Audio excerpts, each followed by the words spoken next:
Retrouvez Instant Mag, votre magazine quotidien présenté par Magali Barthès. 180 millions d'euros de retombées pour notre territoire. Le bilan des Jeux 2024 n'est pas seulement une réussite sportive.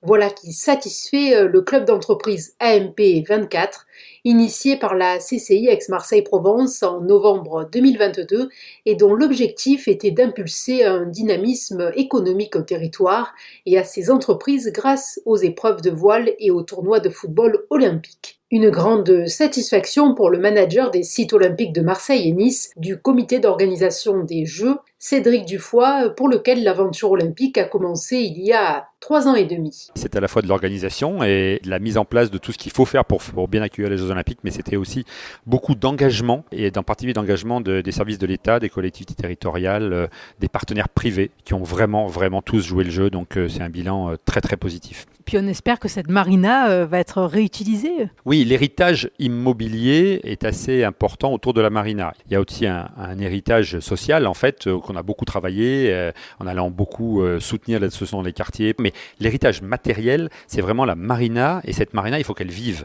Nul doute que des tas de petites Marseillaises et de petits Marseillais pourront découvrir la voile grâce à cet outil qui a été fait.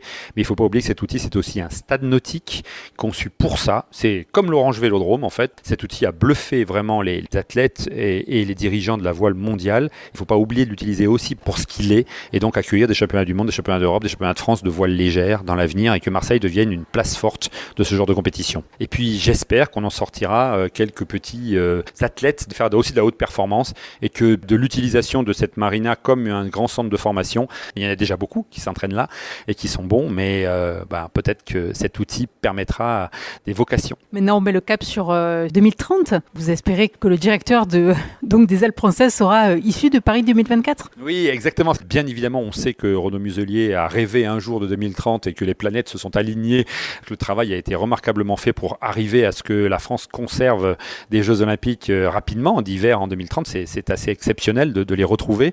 Maintenant, il faut que le président soit choisi. Tout le monde travaille là-dessus aujourd'hui. Puis le directeur général. Il y a des candidats internes à Paris 2024 pour être directeur général de 2030. Et à titre personnel, moi, je dis qu'il conviendrait que l'un de nos dirigeants soit choisi pour ça, parce que je pense que la très très bonne relation que nous avons eue avec le CIO a été aussi un des gages de réussite de Paris 2024. Il faudrait le continuer sur 2030. Voilà, mais je suis certain que le conseil d'administration de 2030 saura choisir parmi nos dirigeants de 2024 la bonne personne. Et vous ignoriez peut-être que lors des cérémonies d'ouverture et de clôture des Jeux, il y avait une touche marseillaise en la personne de Thierry Reboul. Je suis le patron des cérémonies de Paris 2024 et le créateur de l'événement marseillais de l'arrivée de la flamme et de la cérémonie d'ouverture, bien sûr, créateur de l'idée de la cérémonie sur la scène. Donc alors cette cérémonie, il y a eu tous les superlatifs. Racontez-nous un petit peu la mise en boîte et puis l'émotion. Un événement hors norme à tout point de vue. C'est 6 km de Seine sur lequel il faut mettre 200 bateaux, 205 pays. C'est une équipe de 20 000 personnes le jour de la cérémonie à gérer.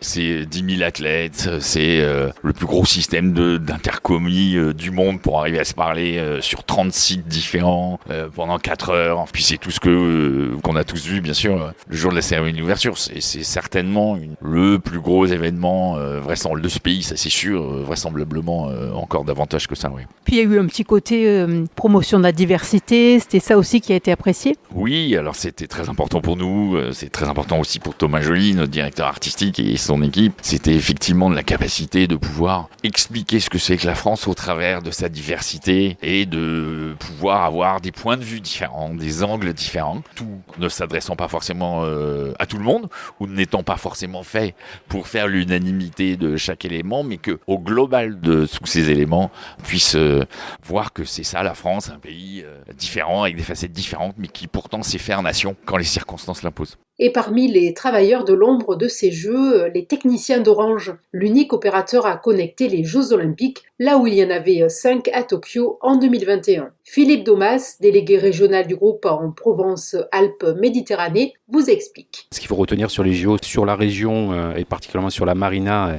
l'Orange Vélodrome et sur Nice aussi, où on avait des épreuves de football, particulièrement sur la marina, en fait on a travaillé avec les salariés d'Orange qui se sont mobilisés depuis maintenant plusieurs années, puisqu'ils étaient présents sur les Jeux de Tokyo. Il travaillait avec les équipes de la Marina pour préparer le site. Et puis ça a été une présence de 7 jours sur 7, 24/7 pendant les épreuves, avant les épreuves, pour préparer le site et puis pour les retransmissions. Donc sur les innovations, il y en a eu beaucoup, mais on peut en citer 2. La première, c'est sans doute le fait d'avoir démocratisé ce standard nouveau dans le numérique, les télécoms, qui est de pouvoir regarder dans un stade à 100 000 la télé, pour y regarder d'autres épreuves pendant les JO. Ça a été le cas pendant les 2 finales, mais ça a été aussi le cas pendant les Jeux paralympiques, puisque sur les 2 Jeux, que ce soit les JO, il y avait des records sur la piste et dans les stades, mais il y a eu des records aussi au niveau numérique, avec 80 000 téraoctets pendant les JO mesurés, 70 000 téraoctets sur les JO paralympiques. Et puis l'autre innovation qu'on peut citer, c'est la 5G SA, la 5G standalone. C'est en fait des couches de 5G privées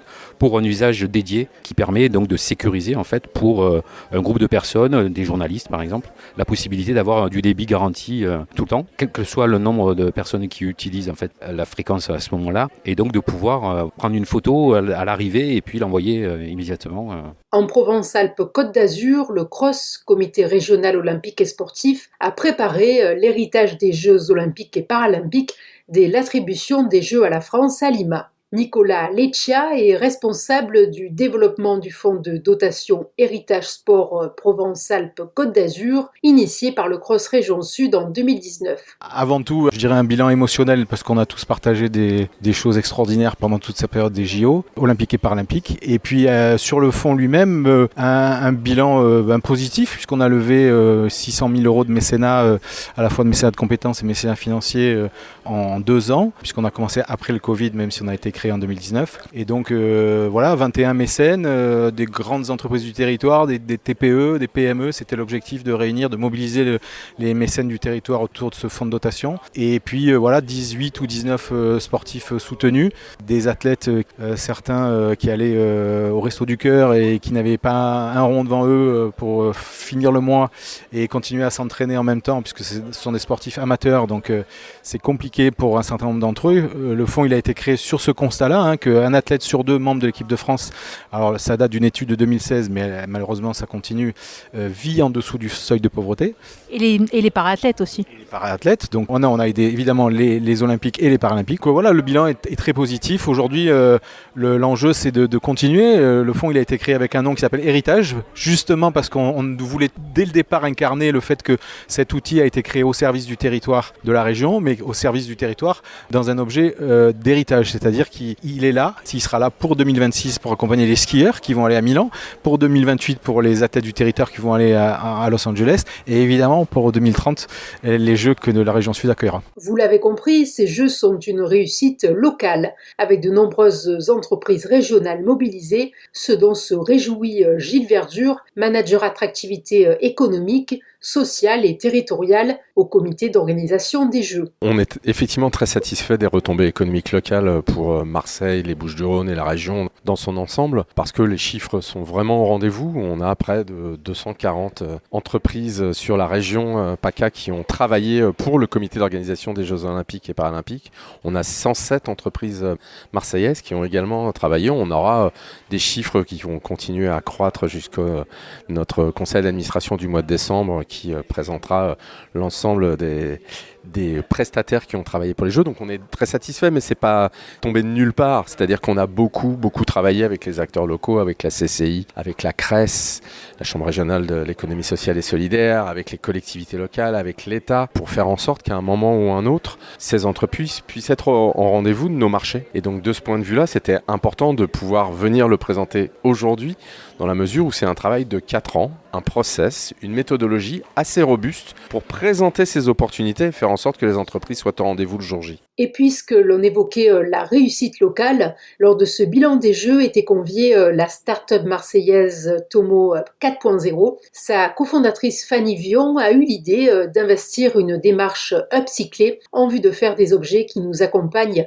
au quotidien. On a choisi de faire durer les Jeux, d'investir les matières qui habillaient le stade, qui habillaient effectivement la marina, pour en faire des objets. On a eu recours à des ateliers marseillais, des ateliers d'insertion plus précisément, avant, la ficelle notamment. C'est une exclusivité que Tomo propose avec le cross. Donc en passant ou par le cross ou par Tomo, vous pouvez avoir accès à des précommandes ou des commandes un peu plus conséquentes si vous êtes une entreprise, une fédération, un club et que vous souhaitez en cette période bientôt de fin d'année pouvoir proposer des articles qui ont une histoire, qui incarnent une démarche et un engagement. On fonctionne à la commande. On essaye vraiment d'être le plus pertinent possible aussi d'un point de vue empreinte carbone par rapport à notre production. On produit ce qu'on nous commande, donc voilà, ça crée un petit peu de frustration. On le conçoit, mais avec un peu de patience, on pourra bientôt se procurer et ses sacs, et ses vestes, et ses trousses, et peut-être d'autres choses à venir. Les chiffres liés aux Jeux Olympiques sont vertigineux. Plus d'1 million de visiteurs enregistrés à Marseille et Nice,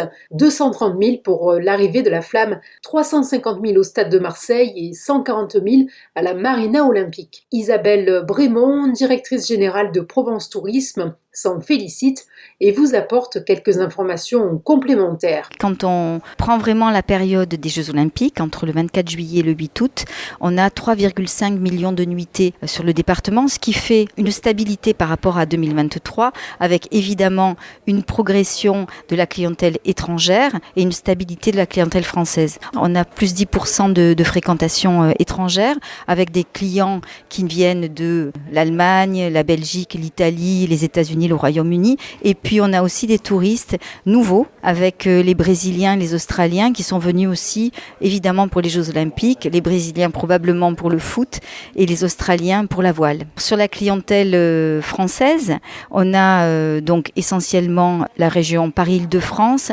Auvergne-Rhône-Alpes et puis évidemment beaucoup de touristes qui viennent de la région sud. Parmi les principaux enseignements, on retiendra l'effet aimant de Marseille et la part des visiteurs sans billets plus importante que prévu. Et maintenant, cap sur les Jeux Olympiques et Paralympiques d'hiver 2030 qui se dérouleront dans les Alpes françaises, le prochain grand défi pour notre région.